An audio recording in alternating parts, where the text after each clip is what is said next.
మనం 15వ అధ్యాయానికి వచ్చాం. 14 అధ్యాయాలు ముగిశాయి. త్రిగుణాలు గురించిన అధ్యాయం ముగిసింది. 15వ అధ్యాయం పురుషోత్తమ యోగం.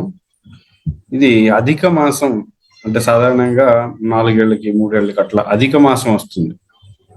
దాన్ని మల్ల మాసం అని లేదా పురుషోత్తమ మాసం అని కూడా అంటారు కొంతమంది. అధిక మాసంలో కూడా ఈ 15వ అధ్యాయాన్ని చదువుతూ ఉంటారు భక్తులు.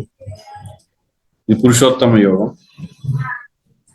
అంటే ఇక భగవంతుడు ఆధ్యాత్మిక ప్రపంచం, భౌతిక ప్రపంచం వీటికి సంబంధించినటువంటి అధ్యాయం అన్నమాట. అది చదువుదాం. మొదటి శ్లోకం నుండి మనం చూసినట్లయితే గడిచిన అధ్యాయంలో చివరిగా బ్రహ్మజ్యోతి గురించి కృష్ణుడు చెప్పడం జరిగింది. అది కూడా నా పైనే ఆధారపడి ఉంటుంది అని. ఇక ఇప్పుడు ఈ 15వ అధ్యాయంలో ఆధ్యాత్మిక ప్రపంచం గురించి కూడా మరియు భౌతిక ప్రపంచం ఎలా ఉంది, దాని యొక్క నిర్మాణం గురించి కూడా చెప్తూ ఉన్నాడు. 1వ శ్లోకం. శ్రీ భగవాన్ ఉవాచ ఊర్ధ్వమూలమధః శాఖం అశ్వత్థం ప్రాహురవ్యయం ఛందాంసి యస్య పర్ణాని యస్తం వేద స వేదవిత్.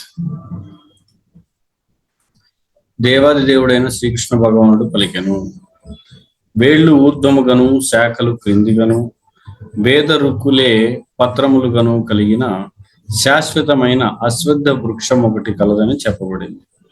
ఈ వృక్షము నెరిగిన వాడే వేదముల నెరిగిన వాడగును. అంటే ఇక్కడ ఒక వృక్షం గురించి చెప్తున్నారు. ఇది తెలిస్తే వేదాల గురించి అవగాహన వస్తుంది అని. మరి నిజానికి ఈ వృక్షం ఎక్కడైనా ఉందా అంటే ఇది అలంకారంగా మాత్రమే చెప్పబడుతుంది. ముఖ్యంగా ఇలాంటి వృక్షం మన ఈ భౌతిక సంసారంలో, ముఖ్యంగా మానవులకి భూమి మీద అయితే ఎక్కడ కూడా మనకు కనిపించదు. అటువంటి ఒక వృక్షం గురించి చెప్తున్నారు. ఆ వృక్షం ఎలా ఉంది కృష్ణుడు చెప్తున్నాడు. వేళ్ళు ఊర్ధ్వముగను శాఖలు క్రింది. సాధారణంగా మనం చూసే చెట్లన్నీ కూడా వేళ్ళు కిందకు ఉంటాయి, శాఖలు కొమ్మలు పైకి ఉంటాయి. క్రింద కంటే నేలలోకి వేళ్ళు ఉంటాయి సాధారణంగా చెట్లన్నీ. ఆకాశంలోకి శాఖలు కొమ్మలు పెరుగుతూ ఉండడం అనేది మనం చూస్తూ ఉంటాం. కానీ ఇక్కడ అలా లేదు. ఈ వృక్షం వేళ్ళు ఊర్ధ్వం పైకి ఉన్నాయి, శాఖలు క్రిందకు ఉన్నాయి. ఇంకా వేద రుక్కులే, అంటే వేదాల్లో ఏదైతే చెప్పబడినటువంటి వాక్యాలన్నీ కూడా పత్రములుగాను, అవన్నీ ఆకులుగా ఉన్నాయట. పత్రములు కలిగిన శాశ్వతమైన అశ్వత్థ వృక్షము. ఇది అశ్వత్థ వృక్షం అని చెప్తున్నారు. అంటే చాలా పెద్దది, చాలా పెద్ద చెట్టు. అయితే ఈ వృక్షాన్ని తెలుసుకోవాలి అని చెప్తున్నారు. అంటే ఇది ఏమిటి అంటే, ఒక విధంగా చెప్పాలంటే ఇది మన ఆధ్యాత్మిక ప్రపంచం యొక్క ప్రతిబింబం. ఆధ్యాత్మిక ప్రపంచంలో నిజంగా అక్కడ కూడా చెట్లు ఉంటాయి, కానీ దాని ప్రతిబింబం ఇక్కడ పడింది. అంటే ఇక్కడ ఏంటి, ఈ వేళ్ళు ఏదైతే ఉందో అది ఆధ్యాత్మిక ప్రపంచం అనమాట. వేళ్ల దగ్గరికి వెళ్ళాలి. కొమ్మలు ఇవన్నీ కూడా ఇంద్రియార్థాలు ఇవన్నీ కూడా ఆకుల్లా ఉన్నాయని మరొక తర్వాత శ్లోకాల్లో కూడా చెప్పబడింది. కాబట్టి ఇది పూర్తిగా ప్రతిబింబం అనమాట, నిజమైన దాని యొక్క ప్రతిబింబం ఇది.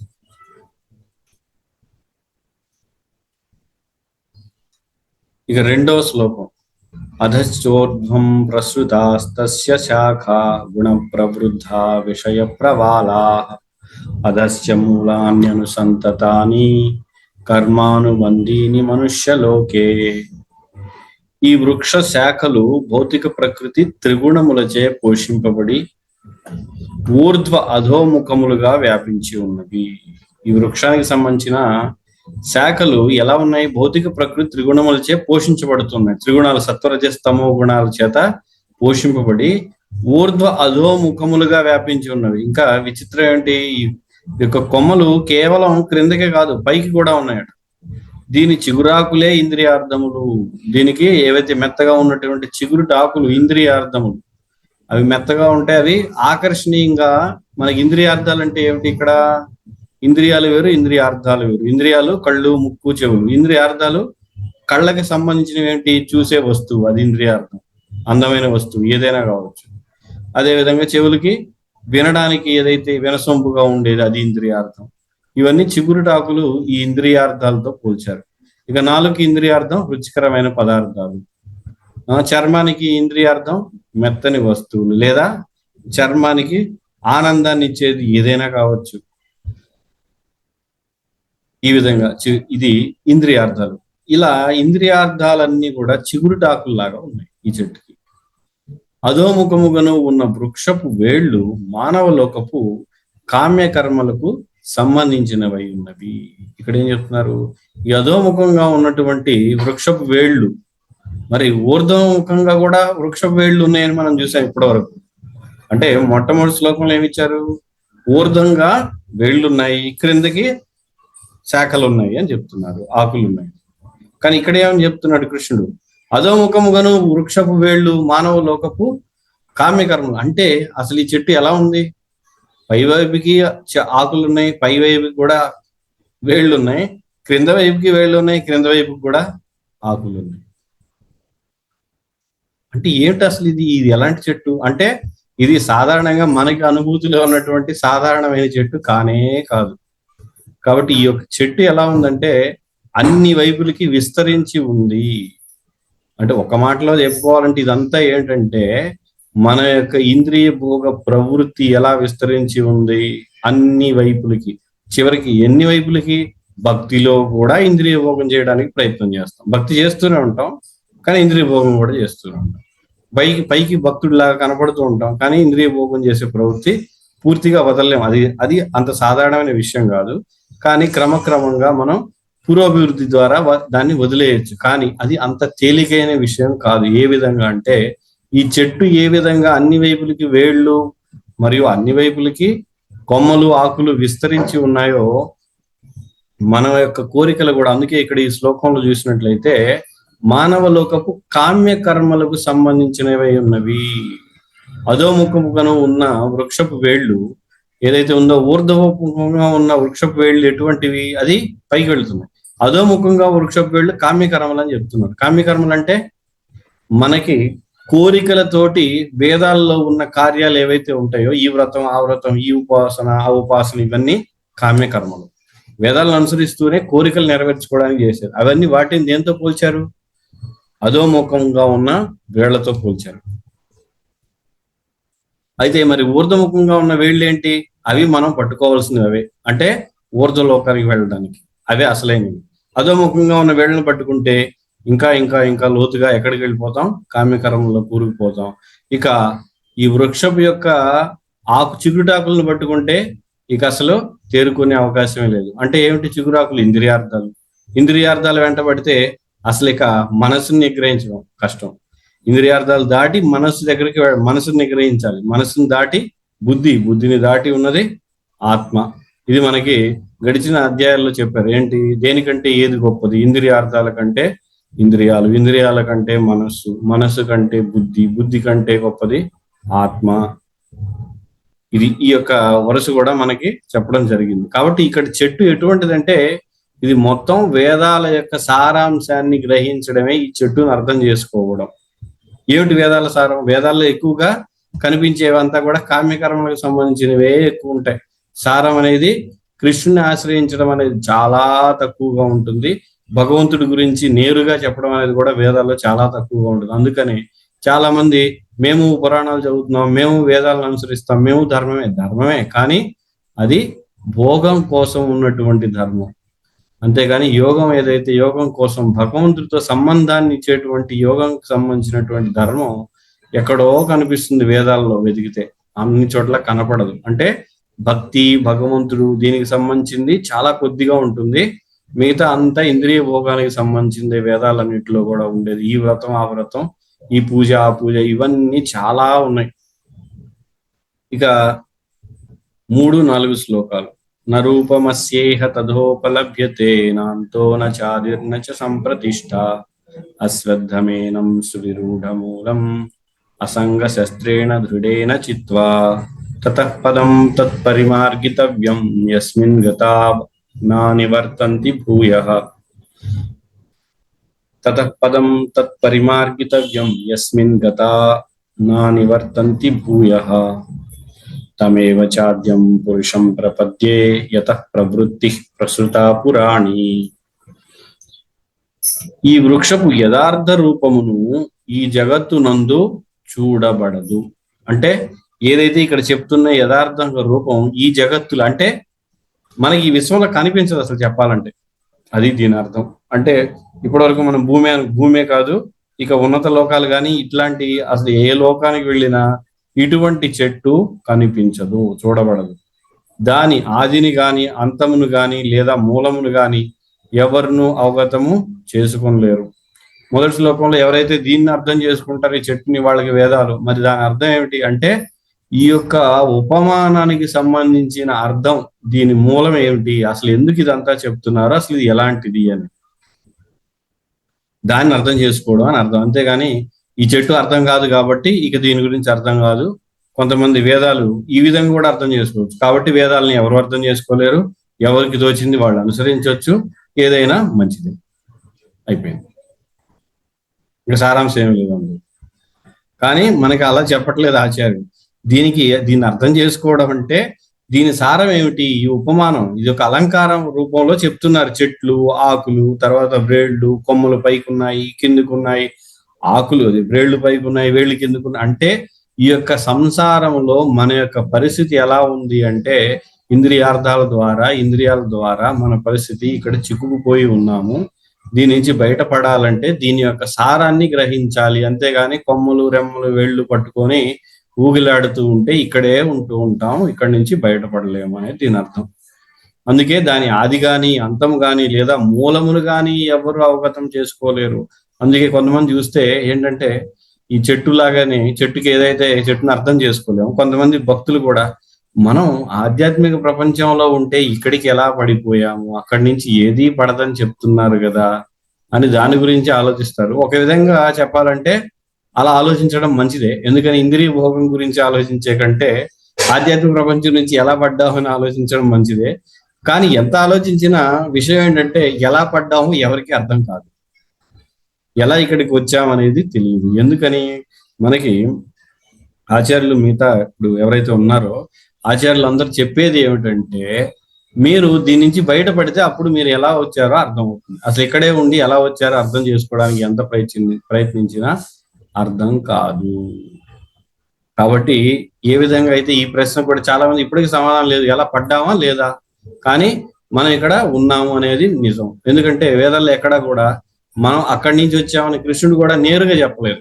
ఫలానా చోట నుంచి వచ్చేసాము, వైకుంఠం నుంచే ఇక్కడ నువ్వు వచ్చావు అని చెప్పలేదు. కానీ మనకి ఆచార్యులు చెప్తున్నారు తిరిగి వెళ్ళాలి అంటే దాని అర్థం ఏంటి, మనం అక్కడి నుంచి వచ్చామని మనం అర్థం చేసుకుంటూ ఉన్నాం.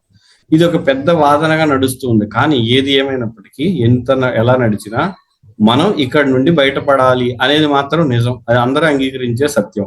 కాబట్టి ఎలా బయటపడాలి, భక్తియుక్త సేవ చేయాలి, అంతే. అదే విధంగా ఇక్కడ కూడా ఈ వృక్షాన్ని ఎలా ఉంటుంది, ఈ వృక్షం చూడగలమా, దీని గురించి ఎక్కువ ఆలోచన చేసే కంటే ఈ వృక్షం యొక్క సారాంశం ఏంటంటే మనకి ఇంద్రియ భోగం చేయడానికి ఎన్ని రకాలు ఉందంటే చాలా వందల కోట్ల రకాలు, 84 లక్షల జీవరాశులు ఏవైతే ఉన్నాయో అన్ని రకాలుగా ఇంద్రియ భోగం చేయడానికి అవకాశం ఉంది అని అన్ని రకాల జీవరాశులు ఉన్నాయి, అన్ని రకాలుగా ఇంద్రియ భోగం చేయొచ్చు.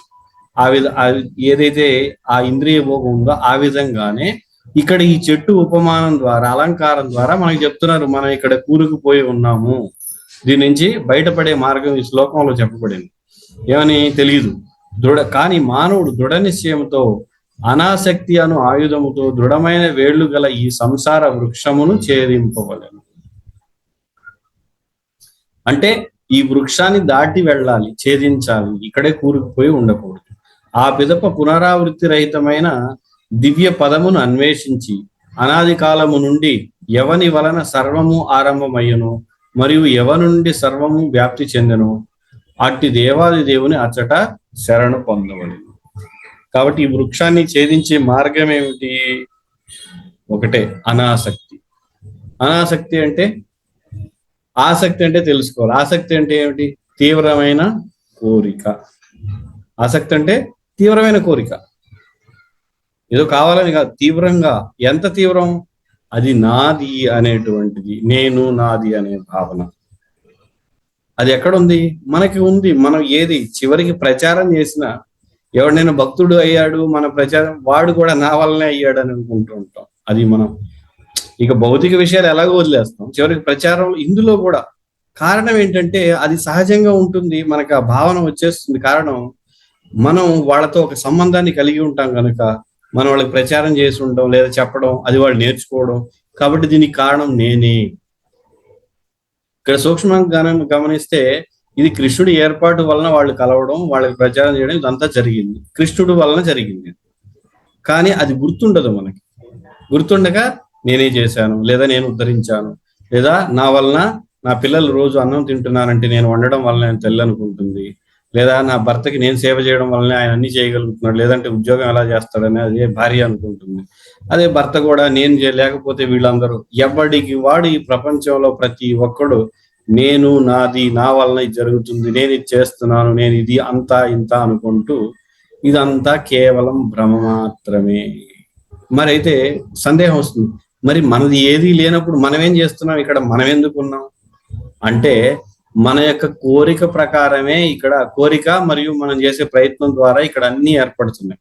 కాబట్టి ఇప్పుడు మన కోరిక ప్రయత్నం అనేది కృష్ణుడి కోసమై ఉంటే అది మాత్రమే శుద్ధమైంది, మిగతా అంతా అశుద్ధమే. కాబట్టి ఇక్కడ ఆసక్తి దేనిపైన ఉంది, ఈ ప్రపంచం మీద ఉంది, మనకి ప్రపంచంలోని విషయాల పట్ల, లేదా ఆధిపత్యం. ప్రతి చోట ఆధిపత్యం చెలాయించడమే మన లక్ష్యం, ప్రతి జీవి చేసేది అది. ఆధిపత్యం అంటే మందిరానికి అధ్యక్షుడు నేను, లేదా ఈ 10 మంది భక్తులకి నాయకుడు నేను, లేదా ఈ కుటుంబానికి పెద్దని నేను. ఎక్కడైనా 2-3 వస్తే అందులో మొదటివాడిని నేను, లేదా నేనే, నాది, నా వలన. ఇదే ఆధిపత్యం. ఆధిపత్యం అంటే ఇంకేదో కాదు. అది లేకుండా, అది గుర్తింపు కోరుకోకుండా ఎంతమంది ఉంటారు, ఎవరుంటారు? దాదాపుగా ఎవరు ఉండరు. ఒకవేళ ఉన్నా కూడా ఏదో ఒక మూలన మళ్ళీ అది ఆ కోరికని తలెత్తుతూ ఉంటుంది. దాన్ని అది అణిచివేయాలంటే ఆ గర్వం, అహంకారం, మనకి ఇవన్నీ జరగాలంటే మనకి ఆధ్యాత్మిక గురువు అవసరం. ఆ గురువు ఆధ్వర్యంలో శిక్షణ పొందినప్పుడే ఇవన్నీ కూడా తొలగిపోతాయి. అందుకే కృష్ణుడు చెప్తున్నాడు ఏమని, నా యొక్క విధానం ఏంటి, భక్త్యా మాం అభిజానాతి, భక్తి ద్వారా, భక్తుడి ద్వారా నన్ను తెలుసుకోగలం. కాబట్టి ఇక్కడ ఏముండకూడదు, ఈ ఆసక్తి అనే ఆయుధం, అనాసక్తి అనేది ఆయుధం. ఇక్కడ దేని పట్ల అనాసక్తి, సంసారం పట్ల. ఆసక్తి దేని పట్ల, ఆధ్యాత్మిక ప్రపంచం, కృష్ణుడి పట్ల. ఆసక్తి అనేది లేకుండా ఎప్పుడు ఉండలేం. అంటే కోరిక, ఆసక్తి అంటే తీవ్రమైన కోరిక, అసలు కోరిక లేకుండా మనం ఎప్పుడు ఉండలేం. కనుక ఆ కోరిక ఎలా ఉండాలి, మీరు కానీ ఈ బొమ్మను చూసినట్లయితే ఊర్ధ్వం ఇదంతా కూడా మన ఇంగ్లీష్ లో అక్కడ డిజైర్, కోరిక అని రాసి ఉంటుంది. పైన ఏదైతే ఉందో చెట్లు వేళ్ల పైన డిజైర్, కోరిక అని రాసి ఉంటుంది అక్కడ. అంటే అర్థం ఏంటి, ఈ కోరిక ద్వారానే మనం ఈ భౌతిక ప్రపంచంలో కూడా వచ్చాం. అంటే భగవంతుడి దగ్గర ఉన్నప్పటికీ కోరిక ఏంటి, భగవంతుడు కాకుండా ఇంకేదో కోరిక ఉంది, అక్కడ ఎలా ఉందో ఏదో చూద్దామని వచ్చాము ఇక్కడ. అది ఇక్కడ జరుగుతుంది. అయితే కొంతమంది మనం ఎప్పుడు ఇక్కడ అసలు ఆధ్యాత్మిక ప్రపంచంలోనే లేవు, నిజంగా అది చూస్తే ఇక్కడికి రాము కదా అనే వాదన కూడా ఉంది. కానీ వచ్చే అవకాశం ఉందని ప్రభుపాద అనేక సార్లు చెప్పారు. మనం అక్కడ ఉన్నాం, వచ్చామని కూడా చెప్పడం జరిగింది. మరి ఇంకొంతమంది అంటారు మళ్ళీ ఎప్పుడు అక్కడికి వెళ్ళినాక మళ్ళీ రావాలనుకుంటే, ప్రభుపాద ఏమంటారంటే మళ్ళీ రావాలంటే మళ్ళీ వస్తారు. ఏం చేస్తారు, నీకు అంత కోరికగా ఉండి వెళ్ళినాక పూర్తిగా మర్చిపోయి మళ్ళీ రావాలంటే వస్తావు. మళ్ళీ ఇక్కడే ఎంతో కోటాను కోట్ల సంవత్సరాలు గడిపి వెళ్తే వెళ్ళొచ్చు, లేదా ఇక్కడే ఉండొచ్చు. చాలా ఇక్కడ ఒకసారి పడితే మాత్రం బయటపడడం అనేది అసంభవం అని చెప్పుకోవాలి దాదాపుగా. మరి దాదాపుగా ఎందుకన్నా అంటే మరి అప్పుడప్పుడు జీవులు వెళ్తున్నారు కదా వైకుంఠం, కాబట్టి దాదాపుగా ఉంటుంది. కానీ అలా వెళ్లే జీవులు మనం ఎంతో మంది భక్తి చేసి దీక్ష ఇవన్నీ తీసుకుంటే, అలా దీక్ష తీసుకున్న కోట్ల జీవుల్లో ఒక జీవి మాత్రమే నిజంగా వైకుంఠ ప్రపంచానికి వెళ్తుంది. అంటే దీక్ష తీసుకుంటే వెళ్ళలేమంటే, దీక్ష తీసుకున్నది మాత్రమే వెళ్ళే అవకాశం ఏం లేదు. దీక్ష అనేది మొదలు పెట్టడం మాత్రమే. ఇది నిజం, ఇది వాస్తవం. అంత తేలిక కాదు కదా. అందుకే కృష్ణుడు చెప్తున్నాడు కదా, మనుష్యానాం సహస్రేషు కశ్చిత్ యదర్శి, వేలల్లో ఒకడు ప్రయత్నిస్తే నన్ను తెలుసుకునేవాడు, నేనే భగవంతుడిని తెలుసుకునేవాడు వేలల్లో ఒకడు. అలా వేలల్లో ఒకడు నిజానికి నా దగ్గరకు వస్తాడు. ఎంత కష్టం అంటే చాలా కష్టం, అంత తేలికైన విషయం కాదు ఇది. కాబట్టి దీనికి ఆయుధం ఏంటి, అనాసక్తి. అనాసక్తి జరగాలంటే ఆసక్తి కృష్ణుడి వైపు ఉండాలి. కృష్ణుడి వైపు ఉండాలంటే ఆధ్యాత్మిక సాధన, గురువుని సేవించడం, భక్తులను సేవించడం, సాధన వైపు ఆసక్తి పెరగాలి. అటువైపు ఆసక్తి పెరగింది, ఈ ఆసక్తి తగ్గదు. మనకి ఇప్పుడు ప్రస్తుతం ఉన్న వాతావరణంలో ఏదైతే ఉందో ఈ కలియుగంలో ఆసక్తి ఎక్కువగా ఇంద్రియ భోగం వైపే ఉంటుంది. కాబట్టి ఎంతో తీవ్రేణ భక్తి యోగేన అని చెప్తుంది కదా శాస్త్రం. అంత తీవ్రంగా చేసే తప్ప ఇక్కడి నుంచి బయటపడలేము. ఇక 5వ శ్లోకం, నిర్మాణమోహాజిత సంగ దోష అధ్యాత్మ నిత్యా వినివృత్త కామ ద్వంద్వైర్విముక్త సుఖ దుఃఖ సంగై. గచ్చంత్యమూఢా పదమవ్యయం తత్. దురభిమానము, భ్రాంతి, దుస్సాంగత్యముల నుండి విడివడిన వారును, శాశ్వతత్వమును అవగతము చేసుకున్న వారును, కామవర్జితులను, సుఖ దుఃఖములనే ద్వంద్వముల నుండి విముక్తులైన వారును, భ్రాంతి రహితులై ఏ విధముగా దేవాది దేవుని శరణు వేడవలెనో ఎరిగిన వారును అగు మానవులు అట్టి శాశ్వత రాజ్యమును పొందగలరు. ఎవరు వెళ్తారు ఇక్కడి నుంచి? దానికి ఇంకా వివరిస్తున్నారు. ఈ ఆసక్తి వలన ఏర్పడేవి ఏంటి అంటే, ఇది ఏ ఆసక్తి? భౌతిక సంసారం పట్ల ఆసక్తి వలన దురభిమానం ఏర్పడుతుంది, భ్రాంతి ఏర్పడుతుంది. దుస్సాంగత్యం అంటే సత్సాంగం కాదు, దుస్సాంగత్యం అంటే అన్ని ఈ దుష్ట సాంగత్యం. ఇది నాది, నా ఊరు, నావి పేరు, నా కులం ఇది, నేను గొప్పది, నేను అందగాడిని, లేదా నాకు తెలివి ఉంది, ఇదంతా దుస్సాంగత్య ప్రభావం. ఇదంతా నేను ఈ విధంగా, ఇదంతా దుస్సాంగత్యం. వీళ్ళు నా వాళ్ళు, నాకింత సంపద. ఈ దుస్సాంగత్యం నుండి విడివడిని ఉండాలంట. దురభిమానం లేకుండా, దుస్సాంగత్యం లేకుండా, భ్రాంతి లేకుండా శాశ్వతత్వం అవగాహం చేసుకోండి. ఏమిటి శాశ్వతత్వం? ఏంటి? ఆత్మ శాశ్వతం, పరమాత్మ శాశ్వతం, భగవంతుడు శాశ్వతం. ఇది అర్థమై ఉండాలి. అర్థం అవడం అంటే కేవలం అవును నాకు పరమాత్మ ఆత్మ అన్ని ఉన్నాయని అర్థం అవడం కాదు. ఇక్కడ దాని అనుభూతి కూడా కలిగి ఉండాలి.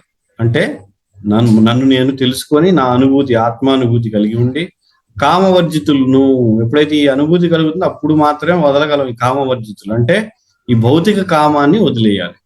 సుఖ దుఃఖములు అనే ద్వంద్వం, ఇది చాలా ముఖ్యం. ఈ ద్వంద్వాలు ఎప్పుడు కృష్ణుడు మొదటి 2వ అధ్యాయం నుంచి మొదలు పెడితే చివరి వరకు ఈ ద్వంద్వాల గురించి ప్రతి చోట వస్తూనే ఉంటుంది. ఎందుకు ఇంతగా వస్తుందంటే మనం ఎప్పుడు కూడా ద్వంద్వాల్లోనే ఉంటాం. చలి, ఎండాకాలం వస్తుంది చాలా వేడి, మళ్ళీ చలికాలం అబ్బా చలి, లేదా సుఖం ఇప్పుడు బాగుంది, తర్వాత అయ్యో ఇప్పుడు బాగలేదు, ఇది నాకు ఇష్టం, అది నాకు ఇష్టం లేదు, వాళ్ళు నాకు ఇష్టం, ఆ ఊరు ఇష్టం, ఇది ఇష్టం లేదు. ఎప్పుడు మనం చూస్తే జీవితం అంతా కూడా ఇష్టం లేదు, నాకు అది ఇష్టం, నాకు ఇది ఇష్టం. కానీ కృష్ణ భక్తి అంటే ఇష్టం లేదు, ఇష్టం ఉంది, రెండింటి నుంచి అతీతంగా కృష్ణుడికి ఏది ఇష్టం అనేది మన ఇష్టం అయి ఉండాలి. ఈ రెండింటిని వదిలేయాలి. కృష్ణుడికి ఏమి ఇష్టం? మనకి అహంకారం, నేను నాది అనేది ఉండడం ఇష్టం లేదు కృష్ణుడికి. అసలు అంతా కృష్ణుడిది అనేది మనం అర్థం చేసుకోవాలి. కానీ అలా మరి ఉండగలమా? లేదే. ముఖ్యంగా గృహస్థాశ్రమం వల్ల చాలా కష్టం. ఎందుకని? నా భార్య, నా పిల్లలు, ఇది నా ఇల్లు.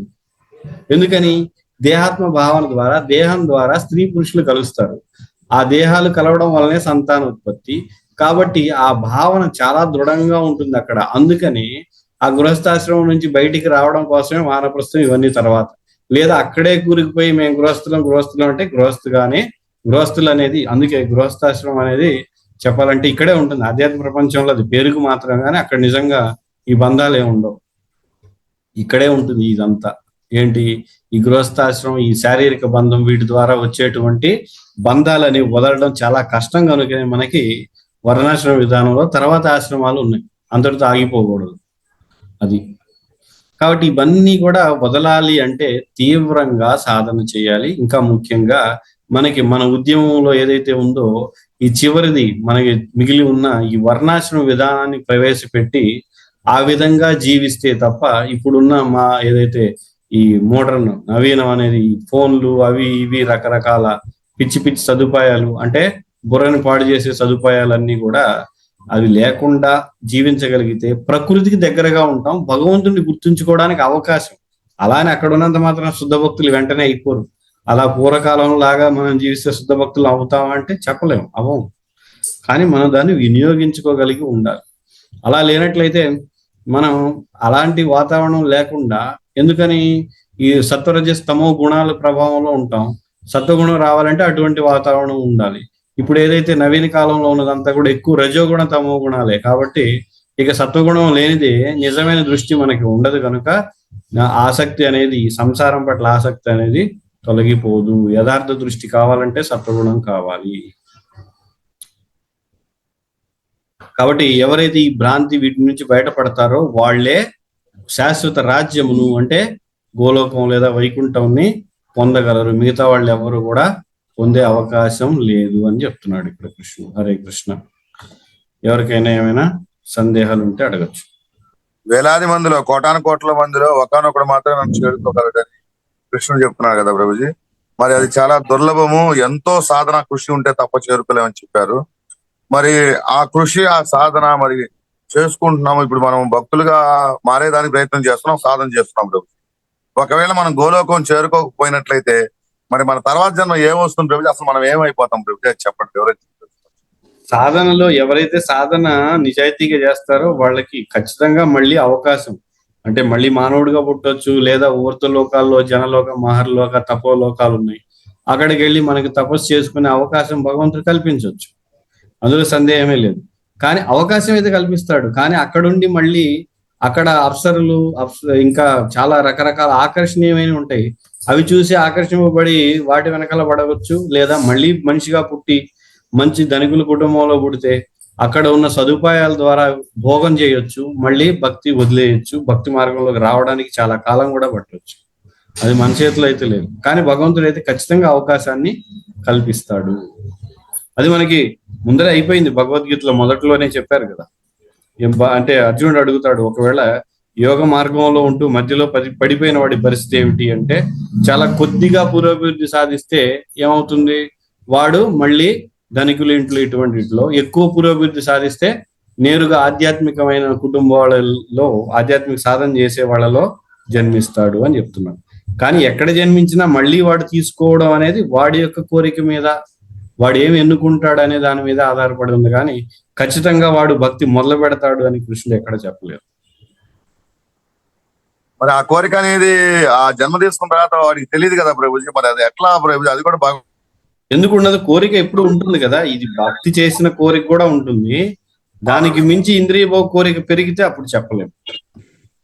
ప్రభు. ఇంకో ప్రశ్న ప్రభుజీ, ఇప్పుడు మనం సంసారం నుంచి బయటపడలేము. అలా బయటపడాలంటే వానప్రస్థాశ్రమం తీసుకోవాలి అంటున్నారు. ఒకవేళ ఈ వానప్రస్థాశ్రమం తీసుకున్న వారు కొంతమంది విరమించుకొని మళ్ళీ సంసార బంధంలో పడిపోతున్నారు. మరి ఆ విధంగా కొంతమంది వానప్రస్థాశ్రమం తీసుకోవాలనుకున్నా కూడా తీసుకోలేని పరిస్థితి ఉంటుంది. పరిస్థితి ఏముండదు, అది ఆసక్తి వలన తీసుకోలేరు అంతే. పరిస్థితులు ఏం లేవు. పరిస్థితులు ఏం లేవు. అట్లా అయితే మరి అప్పుడు ఎట్లా మనం విడిపడాలి ప్రభుజీ ద్వంద్వాల నుంచి? పడేదేం లేదు, మనకి మనమే ఆసక్తి లేకుండా చెప్తున్నాడు కదా కృష్ణుడు. ఆసక్తి అనాసక్తి అనే ఆయుధం ద్వారా బయటపడాలి తప్ప ఎవ్వరూ మనల్ని తీసుకెళ్ళి ఏదో టికెట్ లేదా ఒక ఫ్లైటో లేదా ₹1,00,000 20 లక్షలు సంపాదిస్తే మనకి టికెట్ కొనుక్కుంటే వెళ్ళిపోతాం అనేది ఏం లేదు దీనికి. అటువంటి విమానాలు భూలోకానికి ఇంకా వేయలేదు. తర్వాత ఎవరిని వేస్తారో నాకు తెలియదు.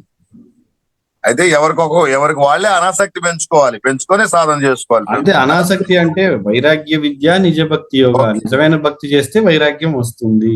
ఆ వైరాగ్యం రావాలంటే ఇప్పుడున్న వాతావరణంలో భక్తి చేయడానికి సమయం ఉండదు కనుక ఈ వర్ణాశ్రమ విధానం, దాని ఉద్దేశం ఏంటి, ఎక్కువ సమయం వాడికి అందుబాటులో ఉంటుంది భక్తి చేయడానికి. ఆ సమయాన్ని ఉపయోగించుకొని వాడు వర్ణాశ్రమంలో చక్కగా చెట్లని పక్షుల్ని ఆనందిస్తూ చూస్తూ సమయాన్ని కూడా టైంపాస్ చేయొచ్చు. దానికి మనం ఏం చేయలేము. ఒక శ్లోకం కృష్ణ చెప్తారు, అంటే చాలా మంది వచ్చారు అని కూడా చెప్తారు. అంటే ఒకటి ఇదేమో మనకి చాలా కష్టం అని చెప్పే శ్లోకం, ఒకటేమో చాలా మంది వచ్చారు. అవును, కృష్ణుడు చెప్తాడు, పూర్వం అనేక మంది ఈ విధంగా ఈ మార్గాన్ని అనుసరించి వచ్చారని కూడా చెప్తాడు.